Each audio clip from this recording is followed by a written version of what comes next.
अशोक कुमार शर्मा, सह आचार्य हिंदी, MSJ राजकीय महाविद्यालय, भरतपुर, राजस्थान। आज के व्याख्यान में हम कबीर की साखियों का अध्ययन करेंगे और जो कबीर की साखियाँ ली गई हैं वो सुमिरन के अंग से ली गई हैं। तो सुमिरन कहते हैं स्मरण के लिए, और स्मरण उसका किया जाता है जिसे हम भूल जाते हैं, अर्थात हमारी स्मृति से परे हो जाता है। तो इन साखियों को कबीर ने सुमिरन के अंग में लिखा है और उन्होंने लोगों के लिए चेतावनी दी है कि तुम अपने स्वरूप को, उस परमात्मा को भूल गए हो, इसलिए उसका स्मरण करो, क्योंकि उस परमात्मा के स्मरण के द्वारा, अपने स्वरूप के स्मरण के द्वारा ही और हमें मुक्ति की प्राप्ति हो सकती है, आनंद की प्राप्ति हो सकती है, भवसागर से पार हो सकते हैं, विषय वासनाओं से मुक्त हो सकते हैं और परम जो चैतन्य है उस स्वरूप को प्राप्त कर सकते हैं, अर्थात परमात्मा पद की प्राप्ति हो सकती है, परमात्मा की भक्ति प्राप्त हो सकती है, मोक्ष की प्राप्ति हो सकती है, ज्ञान की प्राप्ति हो सकती है। और वह तभी हो सकती है जब हम उस ईश्वर की, उस परमात्मा की और अपने वास्तविक स्वरूप की स्मृति करेंगे, उसका सुमिरन करेंगे, क्योंकि बिना सुमिरन के हम उसे प्राप्त नहीं कर सकते हैं।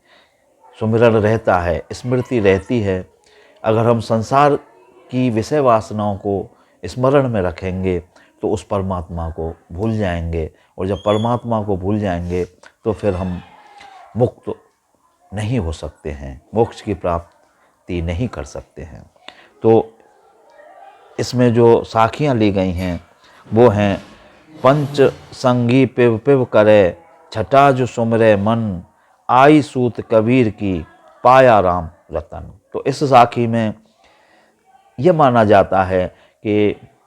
जो जीवात्मा है वह दुल्हन है या पत्नी है, और परमात्मा है वह प्रियतम है, अर्थात प्रिय है उस जीवात्मा का। तो उस परमात्मा से मिलने के लिए, उस परमात्मा से एकात्म के लिए अगर जीवात्मा स्मरण करता है तभी हम उस आनंद को प्राप्त कर सकते हैं, तभी उस परमात्मा से हमारा मिलन हो सकता है। अगर हमारे मन में उसके प्रति उत्कंठा नहीं है मिलने की, उसके स्मरण की साधना नहीं है, तो हम उस परमात्मा को प्राप्त नहीं कर सकते हैं। संसार के बंधन में बंधे रह करके और अनंत काल तक बिना सुमिरन के, बिना परमात्मा के स्मरण के, बिना भगवान की भक्ति के और सांसारिक कष्टों को सहन करते रहेंगे। जो चक्र है,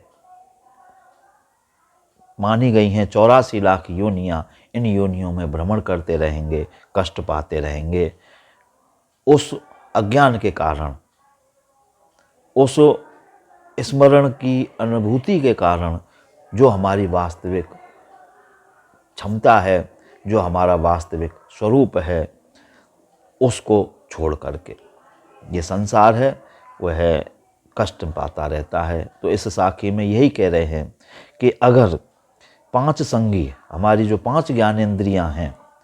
जो हम सतत हमारे साथ रहती हैं दिन और रात, वो पिव पिव करें, अर्थात उस परमात्मा का स्मरण करें, क्योंकि वह परमात्मा हमारा प्रियतम है, हमको आनंद देने वाला है, और सांसारिक विषय वासना हमारी प्रिय नहीं हो सकती हैं, वो कष्ट देने वाली होती हैं। उनसे तृष्णा का भाव ही पैदा हो सकता है, उनसे हमारे मन की पूर्ति नहीं हो सकती है। परमात्मा के स्मरण के द्वारा ही हम पूरी तरह से आनंद की प्राप्ति कर सकते हैं। तो कबीर कहते हैं कि अगर हमारी पांचों ज्ञान इंद्रियां उस प्रियतम को पुकारें, और छठा जो मन है वह भी इंद्रिय है हमारी, और वह भी उसका स्मरण करे, अपने ध्यान में लाए, तो आई सूत कबीर की। तो कबीर कहते हैं कि मेरी भी पांचों इंद्रियां हैं, वो उस परमात्मा को पुकार रही हैं, और मन भी उनका सुमिरन कर रहा है। आई सूत कबीर की, फिर कबीर कहते हैं कि आई सूत, सूरत आ गई, अर्थात उस परमात्मा की स्मृति आ गई। और जब उसकी स्मृति आ जाती है तो फिर कह रहे हैं कि पाया राम रतन, फिर मैंने राम रूपी रत्न है उसको प्राप्त कर लिया है। जब तक हम स्मृति में नहीं लाएंगे, जब तक हम स्मरण नहीं करेंगे उस परमात्मा का, तो जो रत्न है वो हमें प्राप्त नहीं होगा, और जो पत्थर रूपी विषय वासनाएं हैं वो ही हमें प्राप्त होंगे, अर्थात विषय वासनाओं में ही हम उलझे रहेंगे और आनंद रूपी, भक्ति रूपी जो रत्न है उस रत्न को, उस राम रत्न को प्राप्त नहीं कर सकेंगे। इस प्रकार से इस साखी में कबीर ने कहा है। अगली साखी है, मेरा मन सुमरे राम को, मेरा मन राम ही आहे, अब मन राम ही वह रहा, शीस नवाबों का है। तो इस साखी में जो एकात्म भाव है कि हम राम का स्मरण करेंगे और स्मरण की उस अवस्था में पहुंच जाते हैं कि वहाँ द्वैत भाव है, वह समाप्त हो जाता है। तुलसीदास ने भी इस संबंध में लिखा है कि माया के स्वरूप के बारे में उन्होंने कहा है कि मैं और मोर तोरते माया, मैं मेरा तू और तेरा, वह माया है, जेहि बस कीन सो ब्रह्म ने काया, और जिसने इसको मैं मेरे को और तू तेरे को बस में कर लिया है, अर्थात नष्ट कर दिया है, तो वह ब्रह्म ने काया, वो निर्गुण ब्रह्म के रूप में या परमात्मा के रूप में पैदा हो जाता है। अर्थात द्वैत के कारण ही जीवात्मा और परमात्मा का भेद माना जाता है, और वह द्वैत समाप्त होते ही एक रूपता की स्थिति आ जाती है। जीवात्मा है वो परमात्मा के स्वरूप में लीन हो जाता है या परमात्मा के स्वरूप को प्राप्त कर लेता है उस ज्ञान के द्वारा, उस स्मरण के द्वारा जो परमात्मा है या अपना वास्तविक स्वरूप है। तो कबीर इसमें कह रहे हैं कि मेरा मन सुमिरे राम को, मेरा मन राम का स्मरण करता है, मेरा मन राम ही आ है,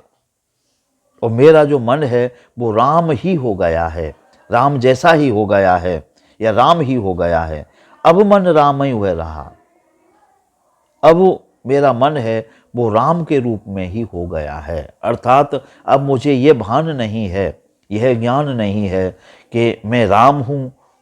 या राम अलग है, अर्थात मेरा मन राम के रूप में ही हो गया है। शीस नवाओं का है, अब मैं किसी दूसरे के लिए शीस क्यों नवाऊं, क्योंकि मुझे वास्तविक स्वरूप का ज्ञान हो गया है। क्योंकि स्मरण करके अपने स्वरूप का, और जो मेरा वास्तविक स्वरूप है वो राम रूप है, परमात्मा रूप है, तो अब मैं दूसरे के लिए शीस कैसे नवाऊं, अर्थात शीस बाहर व्यक्ति तभी नवाता है जब उसमें द्वैत भाव होता है, अपने से पृथक समझता है किसी को, तभी भेद की स्थिति होती है, मैं मेरा और तू तेरे की स्थिति होती है। और जब राम के रटने के द्वारा, राम के स्मरण के द्वारा, अपने स्वरूप के स्मरण के द्वारा, स्वरूप ज्ञान के द्वारा वह द्वैत समाप्त हो जाता है, और समाप्त होने के बाद में ना तो कोई शीस नवाने वाला होता है और ना ही जिसके सामने शीस नवाया जाए वह होता है, अर्थात एकात्म की स्थिति हो जाती है। तो इस